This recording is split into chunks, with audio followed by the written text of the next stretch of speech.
Dhaggeeffattoota kabajamtoota deebi'eetii dhufee jira. Viidiyoo rifeensi namaa akkamitti jiru gabaabaa keessatti akka dafee namaaf marguuf maal gochuu qabna kan jedhudha. Rifeensa kee akkuma argitan kana baay'inni isaatillee dheerinni isaatillee baay'ee dabalee baay'ee bifa addas nama jedhuuni jechuudha. Innaa maalan akka fayyadamee viidiyoo koo jalqabaa qabaatee hanga xumura ga'uu na waliin turaa. Asmaanis akkam jirtu naguma keessanii nagaatiin gaafachuu irraanfanne laayik sheer koomentii gochuun viidiyoo yookiin yuutuubii kiyya na guddisaa. Wantoota nama fayyadu, wantoota barumsa namaaf ta'u, wantoota faayidaa guddaa namaaf qabu isinii dhiyeessaa jira jechuudha. Warri maatii koo taatan, warri haaraa dhuftan seenaa laayik sheer koomentii godhaa. Natti makamaa maatii naaf ta'aa isiniin jedha. Isinan jaaladha, isinan kabaja. Rifeensi keenya bifa maaliif kanatti fayyadamu shunkurtii dinnicha isas jalqabaa qabee hanga xumura ga'uu isinittan agarsiisaa. Na waliin turan affeerraa kootii maarree baay'ee kan nama fayyadudha. Innaa na waliin turaayin isiniin jedha.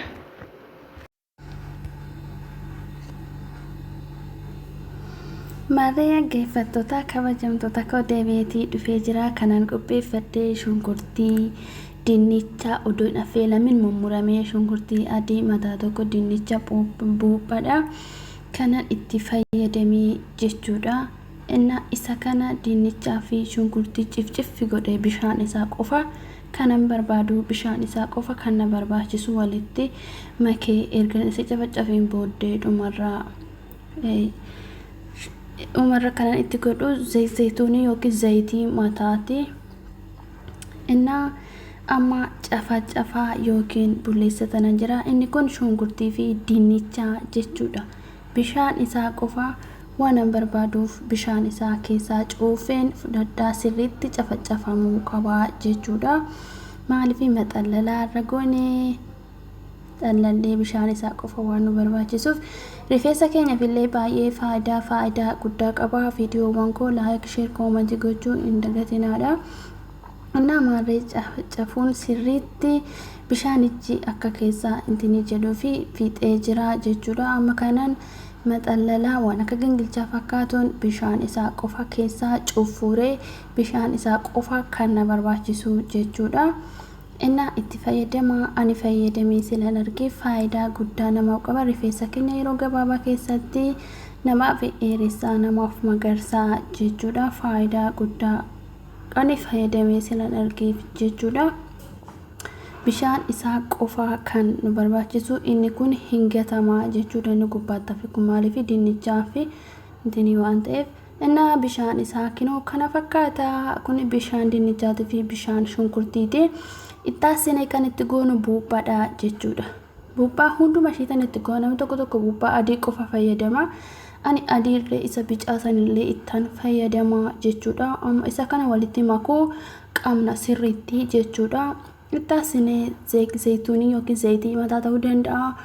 Zayitii nyaataaf osoo hin taane zayituunii yookiin zayitii mataadhaaf ta'u kan mataa keessan dibattan itti gootu jechuudha. Inni kun zayituuniin itti go'anii jechuudha.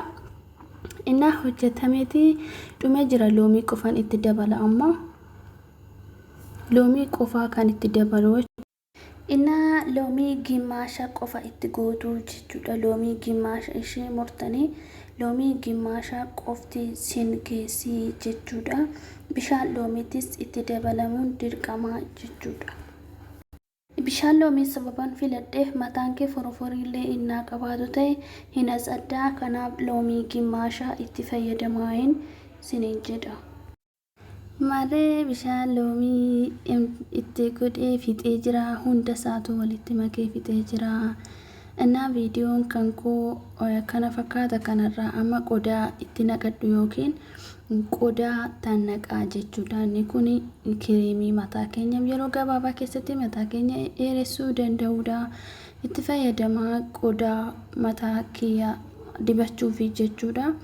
waan akka intini wayiiti jira innaa itti fayyadamaadha. Amma qodichatti naqee mataa kiyya dibadee daqiiqaa 30 yookiin daqiiqaa 30 ol ta'uu qaba.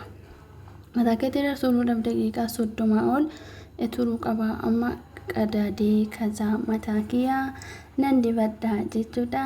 Na waliin tura nafirraa kootii viidiyoo koo like share comment gochuu hin dagatinaa isiniin jedha. Maree geeffattoota kabajamtoota koo kireemii kiyya asitti naqadhee jira.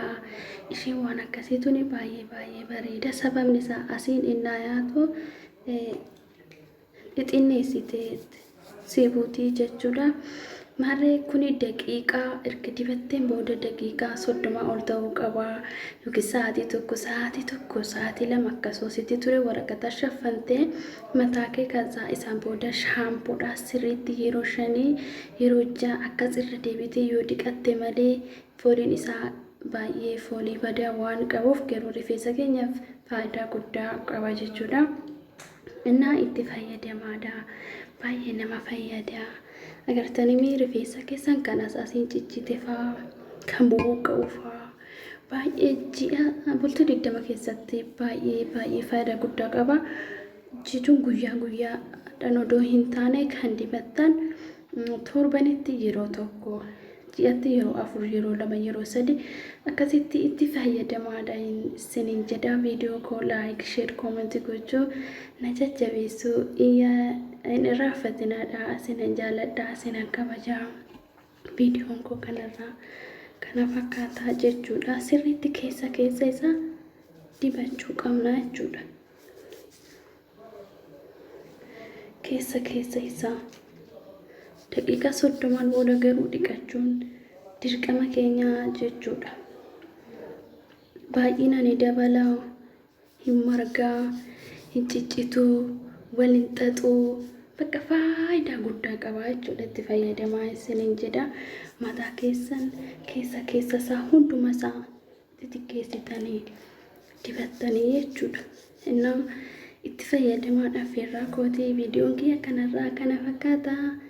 Naggeeffachuu keessaniif guddaa galatoomaa. Isinan jaaladha isinan kabajaa isiniin jedha. Innaa xiqqeessitanii akkasitti asha'uu qabdan keessa akka bu'uuf jechuudha. Innaa like share comment gochuu hin dagatinaa isiniin jedha. Hundasaa akkatti waliin ga'uu qabda. Baay'ee faayidaa guddaa qaba. Si'alaan ciccituu si'alaan bubuqqa'uu. Innaa like share comment gochuu hin dagatinaa. Viidiyoo biraatiin hanga deebi'ee dhufutti nagaan turaa. Isinan jaaladha isinan kabajaa na jajjabeessaa isiniin jedha. Viidiyoo biraatiin hanga deebi'ee dhufutti nagaan turaa. Bye. Gaaffiin biraatis soo jiraate waan barbaaddan na gaafachuu dandeessan. Wanta beekurraa siniifan qoodaa guyyaa darbes viidiyoo fuula namaa qulqulleessuu qoricha gadhiisatan ture YouTube koo jalatti. Namoonni hedduun ilaalanii rakkoon qabu.